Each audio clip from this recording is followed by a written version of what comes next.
8 থেকে 10 তারিখের মধ্যে দক্ষিণবঙ্গের কয়েকটা জেলায় বৃষ্টিপাতের সম্ভাবনা থাকছে। বিশেষ করে 8 তারিখে পূর্ব পশ্চিম মেদিনীপুর, ঝাড়গ্রাম এই জেলাগুলো দু এক জায়গায়।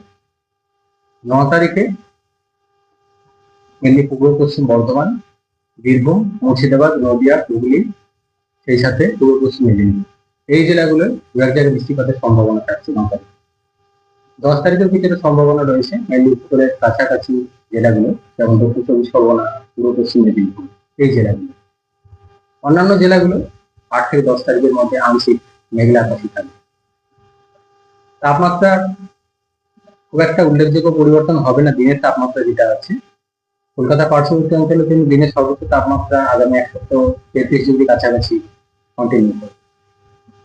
সর্বনিম্ন তাপমাত্রাটা একটু বাড়বে কলকাতা পার্শ্ববর্তী অঞ্চলের জন্য। আগামী 24 ঘন্টায় সর্বনিম্ন তাপমাত্রা 21 ডিগ্রি কাছাকাছি, পরবর্তী 2-3 দিনে বেড়ে 23 ডিগ্রি কাছাকাছি পৌঁছাবে মিনিমাম টেম্পারেচার। উত্তরবঙ্গের জন্য আগামী 4 দিন অর্থাৎ 7 তারিখ পর্যন্ত প্রধানত শুষ্ক ওয়েদারই থাকবে। 8 থেকে 10 তারিখ মধ্যে উত্তরবঙ্গেরও উত্তরের জেলাগুলো দু এক জায়গায় বৃষ্টিপাতের সম্ভাবনা থাকছে। এবং 8 তারিখে বিশেষ করে দার্জিলিং, কালিম্পং, জলপাইগুড়ি এই জেলাগুলো দু এক জায়গায় বৃষ্টিপাতের সম্ভাবনা। 9 থেকে 10 তারিখের মধ্যে উত্তরবঙ্গের উত্তরের জেলাগুলো যেমন দার্জিলিং, কালিম্পং, জলপাইগুড়ি, কোচবিহার, আলিপুরদুয়ার, সেই সাথে উত্তর দিনাজপুর এই জেলাগুলো বৃষ্টিপাতের সম্ভাবনা থাকছে 9 থেকে 10 তারিখ। তাপমাত্রা, দিনের তাপমাত্রাটা খুব একটা উল্লেখযোগ্য পরিবর্তন থাকবে না উত্তরবঙ্গের জন্য। রাতের তাপমাত্রাটা আগামী 3-4 দিনে সামান্য একটু বাড়বে 2 থেকে 3 ডিগ্রি উত্তরবঙ্গের জেলাগুলো।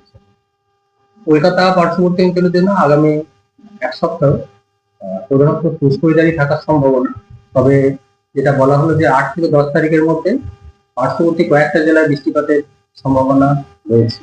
ফলে এই পিরিয়ডে 8 থেকে 10 তারিখের মধ্যে কলকাতা পার্শ্ববর্তী অঞ্চলে আংশিক মেঘলা আকাশই থাকার সম্ভাবনা এখনো পর্যন্ত সিচুয়েশন রয়েছে।